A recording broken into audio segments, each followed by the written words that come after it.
Welcome everyone to episode 150 of ADHD Superpower. Today, every single 10 episodes, I try to come up with something that's very interesting. And I got this topic from one of the girls at Shoppers, whose boyfriend also has ADHD. I didn't learn about this actually. It's pretty associated with oppression issues in ADHD. So let's begin. Discuss ADHD and Rejection Sensitive Dysphoria, or RSD. So, RSD is an intense emotional pain and sensitivity to perceived or actual rejection, criticism, or failure, most commonly associated with ADHD. Experts suspect it happens due to a difference in brain structure as well as ADHD's emotional dysregulation by nature. These differences mean that your brain can't regulate rejection-related emotions and behaviors, making them much more intense. Though RSD isn't an officially recognized symptom or diagnosis, and definitely not in ADHD DSM test yet, it is still a term that experts use in connection with recognized conditions.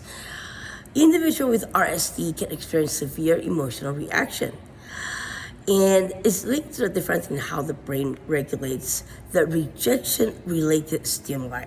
People with RSD are also more likely to interpret vague interactions as a rejection and may find it difficult to control their reactions. So, there's a difference between rejection sensitivity and rejection sensitive dysphoria. RSD and rejection sensitivity are closely linked, but there are subtle differences. To understand the differences, it helps to find out issues about emotional dysregulation, which I can talk more about it in the in the coming up episodes. But I've already talked about it. So, symptoms of RSD: intense emotional pain, emotional dysregulation, low self-esteem and self-doubt, people-pleasing behaviors, avoidance and isolation, suicidal thoughts or behaviors, and frequent rumination, repeatedly thinking about past interactions or perceived sights, sounds, whatever it is, which can be overwhelming.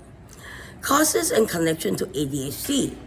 Now, this is the interesting part. The brain differences of RSD is believed to stem from differences in brain structure that impact emotional regulation, causing heightened sensitivity to rejection-related causes. Emotional dysregulation in ADHD is prevalent, and it's very severe for me. Sometimes I just swear. I swear all day long.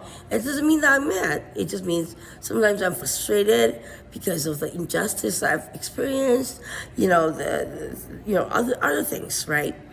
So, the causes and connections to ADHD is the brain differences, emotional regulation, and genetic and neurological factors. Since RSD often co-occur with ADHD, there is a strong genetic component to ADHD as well. So it is theorized, not proven, to be partially neurological, and it's related to ADHD. So, how do you cope with RSD? There's more description at the description part of the video. So, therapy, mindfulness and meditation, journaling, that really helps me. Building self-esteem. I don't have that problem, but if anybody that has self-esteem problem, talk to me.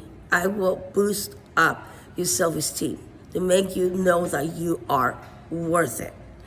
Developing a support system is the last thing, as well as talking to your GP or general practitioner or psychotherapist and psychologist.